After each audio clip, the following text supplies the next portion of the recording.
Naufrage de migrants en Méditerranée, dimanche 19 avril de cette année 2015.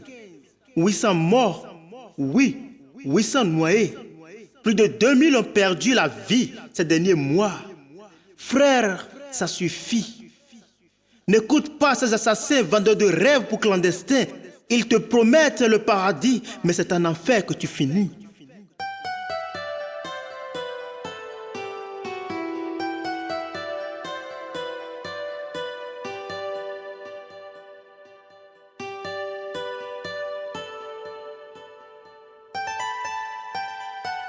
À mon frère migrant, à mon frère migrant. Mon frère, tu souffres trop ici. Tu hais tes conditions de vie. Tu rêves d'un monde meilleur que te proposent des passeurs. 1 million de francs CFA pour espérer aller là-bas. Tu es prêt à prendre tous les risques pour t'échapper de ton Afrique. Et pour rejoindre l'Occident, tu quittes amis et parents. Là-bas, un grand bonheur t'attend. Tes poches se rempliront d'argent. Il suffira de te baisser pour ramasser les gros billets. Ces bons passeurs ont tout prévu. Quand le moment sera venu, c'est vers la Méditerranée que tu devras te diriger pour embarquer sur des bateaux. Dieu qui sont grands, Dieu qui sont beaux. Tu veux vraiment tourner la page et ça te donne du courage. Tu te diriges vers le nord, vers la Libye, vers un grand port. À peine tu quittes ton pays que commencent les premiers ennuis. Dans le prix que tu as payé, pas de transport, tu vas à pied. Il te faut des jours et des nuits pour traverser tous les pays. Te voilà arrivé au port, des courbatures brisent ton corps. Fatigué, harassé, fourbu. Tu t'allonges, tu n'en peux plus. Mais quand tu vois les bons passeurs, tu entends palpiter ton cœur. C'est sûr, tu vas vite embarquer. Bientôt l'Europe t'en rêver. Tu te vois déjà dans le bateau, le rêve devient réalité. Mais tu vas vite déchanter. Ces bons passeurs ont bien changé et des matraques dans leurs mains. Ils te dépouillent de tous tes biens.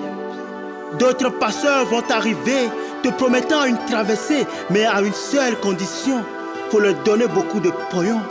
Et comme toi, tu n'as plus rien, ils te traiteront comme un chien. À mon frère migrant, à mon frère migrant, une honte profonde va t'envahir. Tu ne peux même pas revenir. Alors l'unique solution, faut travailler pour ce pognon. Dans des conditions inhumaines, tu vas bosser plusieurs semaines. Parfois des mois, même des années pour trouver l'argent demandé. Et vers les passeurs, tu reviens, ils t'accueillent toujours comme un chien. Sous les coups, ils te font monter dans un vieux bateau déglingué.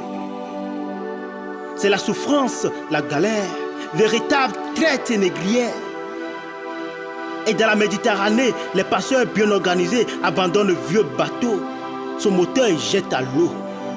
Ils reviennent tous en Libye dans un beau canot de survie.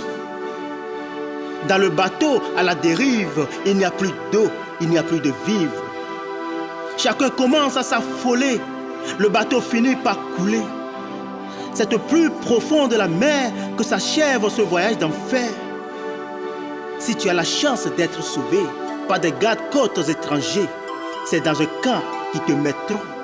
Ton dossier, ils l'étudieront. S'ils te refusent le droit d'asile, pour l'obtenir, c'est pas facile. Tu deviendras un clandestin. Tu connaîtras la soif, la faim. Pour survivre, tu mendieras. Tu crèveras peut-être de froid. Et si la police te prend, retourne chez toi, chez tes parents. Couvert de honte devant les tiens qui te traiteront de vaurien. Alors mon frère, je t'en prie, il faut rester dans ton pays. Tu dois être fier d'être africain et prendre en main ton destin. Si un jour nous sommes nombreux pour nous attaquer à tous ceux qui vivent dans la corruption, nous sauverons notre nation. Alors mon frère, je t'en prie, il faut rester dans ton pays. À mon frère migrant, à mon frère migrant, il faut rester dans ton pays. il faut rester dans ton pays.